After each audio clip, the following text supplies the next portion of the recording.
Today we're going to work on our Beijing opera mask. If we were in person, I would have these printables for you in class, but they are available on the Google Drive, and you can look through and choose one that you might be interested in and read about what the character is about. You don't have to use one of these that are available either. You can make up your own, and that's what I've done here. In this example, I've made up my own design. So that's perfectly fine too if you have your own idea and want to make up a character. So you also have these templates that you can print out if you want to practice first before you do it on your actual mask, since you only have one mask. This is the mask, the final mask that you will be painting on. Before we print or paint onto that mask, we're going to do a practice first. So you can use your pencil and use the template and just go ahead and draw out your design using either the examples given or making up your own.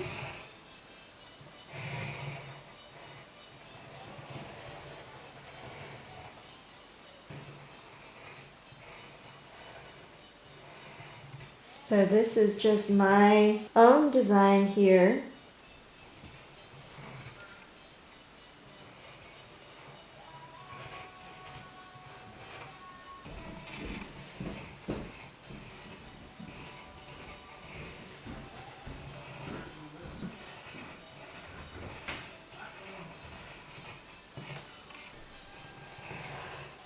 And so I'm trying to make the design pretty symmetrical on either side.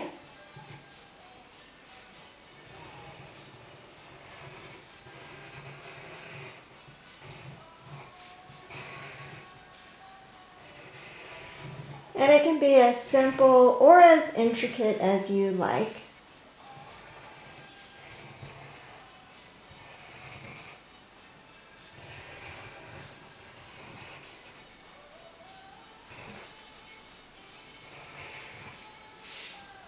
And then you can use colored pencils or watercolors to color in the areas so that you know what color paints you'll need. So there's my sketch on the template, and you could just color that in. I've done it on another sheet of paper, and I've inked it or painted in with watercolors. And now I want to create that same design onto my actual mask. I'm going to use the pencil again and draw that same design on my mask. And the eye holes may look different than the one in the template, so I'm just going to kind of work with that.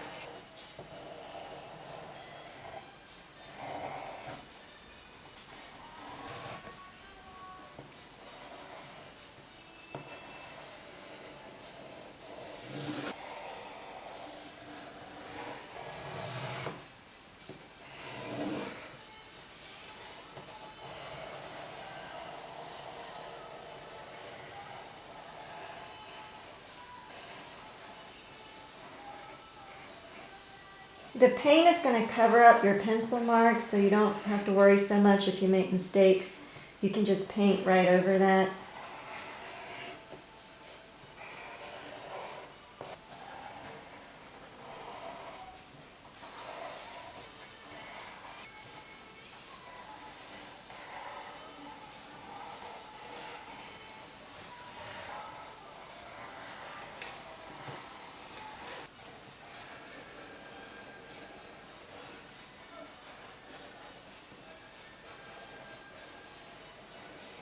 And if it doesn't look exactly like your first sketch, that's fine too. You get the basic idea. The sketching just helps you get those ideas formed.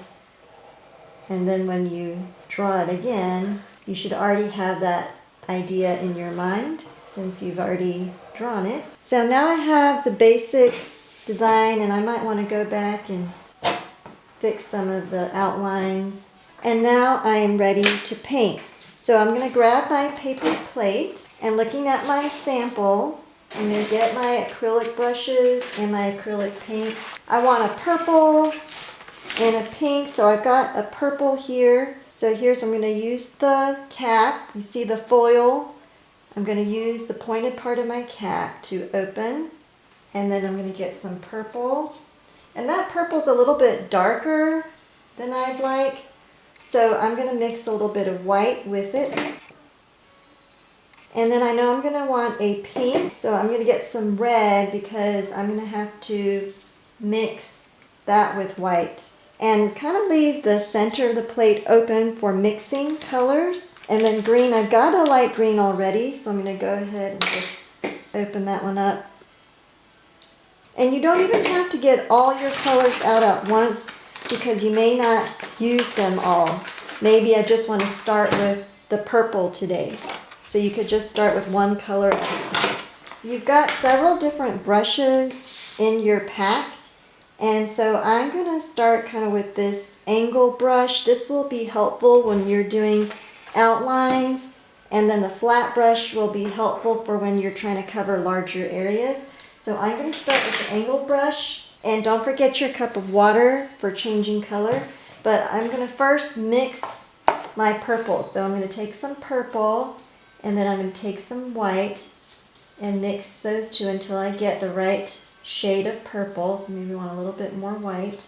And once you get the color you want, you might want to mix a little bit more so that you don't have to keep making more. Okay, so that's about the right shade that I want. And then I can start with the purple areas. So right here and at the top is going to be purple. So I'm going to start from the top and then go down, and that way I don't have to lay my hand on any painted areas. So I'm going to start at the very top here and just go right along the edge of my pencil line on that angled part. And put some more paint on my brush to make sure that I get the right outline. So I got a little bit more area, but I'm hoping I'll cover that up once it dries with the other color. I'm going to turn my mask around so I can see better. Acrylic paint dries out pretty quickly, so you may have to keep mixing more colors as you go. So just keep that in mind. It's not like the watercolors. Acrylic paint is very dry and it will dry very quickly, which is good and bad. So the good thing is you can go back if you make a mistake and cover over some parts, but you may have to keep. So I'm going to have to mix some more paint because mine is already drying out. Now you can see I've got most of my purple painted in. I've got the one side done, and then on the other side, this is another method that you could try. Is I painted in, blocked in most of the color, but I left the edges open, and I'm going to go back and fill that in.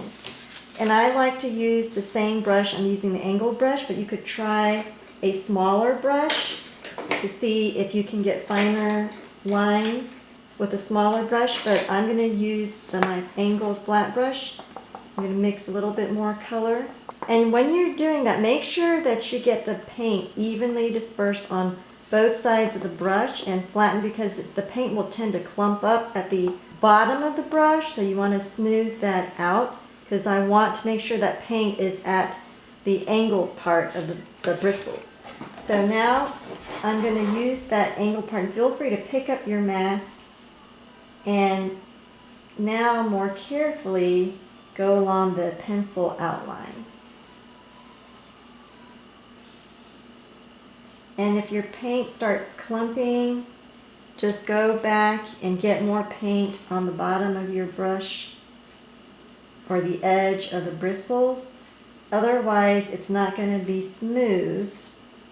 So you want to make sure you've got enough paint on your brush so that it is smooth when you brush it in.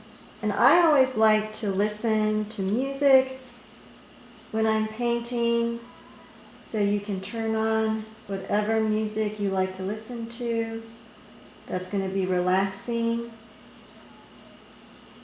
I've got some on my Spotify in the background right now. So I have to keep going back again because just this material that we're painting on also tends to soak up that paint really quickly, so it does dry up. So I keep going back and putting more paint on my bristles. And I'm even mixing more paint as I go along. Make sure to keep the same tone and consistency when you're doing that. When you've got the right amount of paint on your brush, then the edges should be smooth. If not, you can see how rough it is when it's dried out. So that tells me I need to put more paint on my brush.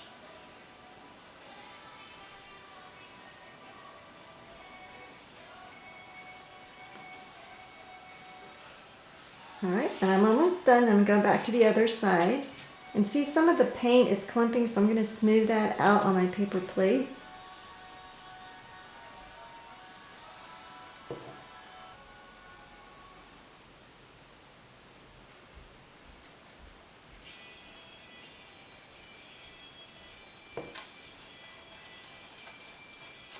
Alright, I'm just going to smooth some areas out. And I'm going to call that done. I could go out on the other side and fill it in a little bit more with my remaining purple. I'm just going to kind of eyeball it here because I want mine to be pretty symmetrical on both sides. So it doesn't have to be.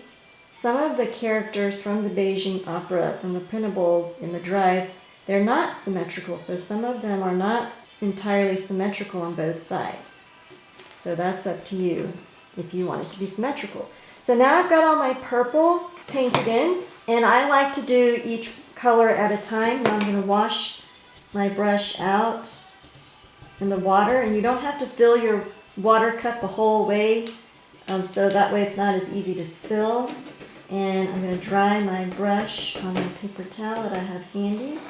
Wipe my brush there before I switch to a different color. So it's important to keep the brush clean. And then the next color I'm going to do is my pink. So I can take some red and mix the white to make the pink color.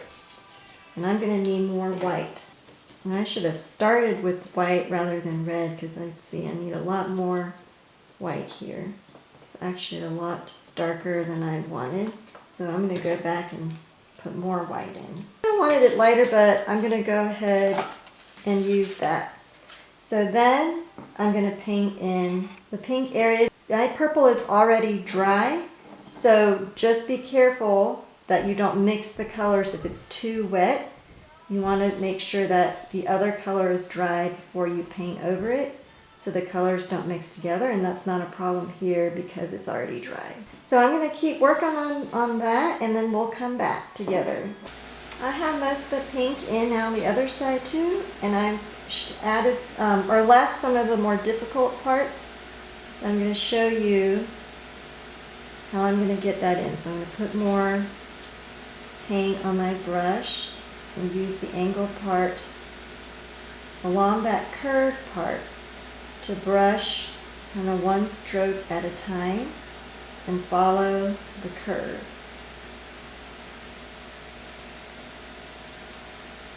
And do the same thing. I can use the long angle part for the pointed areas and go along the curve.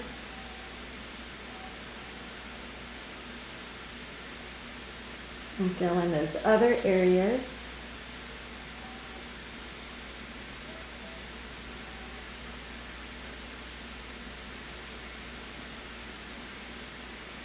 And I'm going to flip my mask over to do the other side. And just try to cover up as much of that white of the mask so that you don't see splotches of white showing through. And then go back and touch up if needed. And I'm going to call that done for that area. And now the last pink area are the lips. So I'm going to mix some color for the lips. I'm just constantly going back and putting more paint on my brush because it dries out so quickly. Now I've got my lips in, and then the last color I have is the green. So I'm going to wash my brush, and for the green I'm not going to add any white. I'm just going to use the green that I have right from the tube. And I'm going to do the same thing and fill in the green. One thing I'm going to go ahead and show you as I fill that in is for the details, I'm going to switch to a more pointed brush for this area right here so that I can use the pointed part of the tip of the brush to paint in the detail work. So it does matter what brush you're using, and this is going to be a lot easier to fill in with a smaller detail brush. So if you have a lot of detail work, you want to save the detail work for the very end because it would have been really hard for me to paint around that. So you want the detail work to be the last thing you paint in.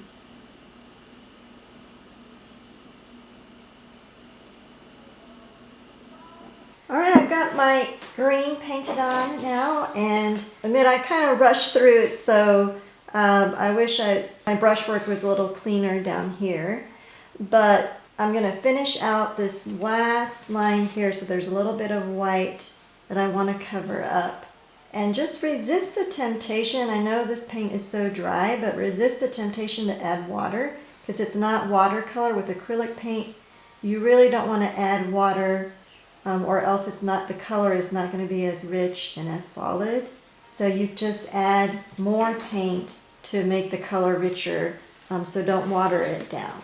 So now I've got everything painted in, and the last thing, I'm going to wash this brush and switch to a smaller pointed brush.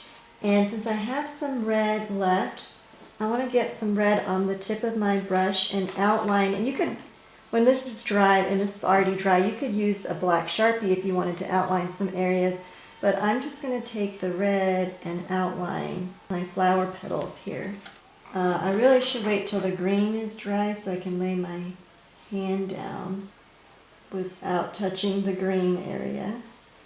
Okay, and then I could do that with the lips too. I could make a darker red and outline that lip line. So this is just touching up any areas or outlining certain areas if you wanted to.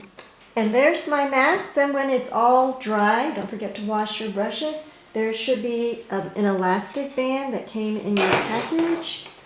And then you can just add the elastic band, put it through the holes, tie elastic band through, and then you can just tie both ends. And I like for us all, when it's complete, to put our mask on.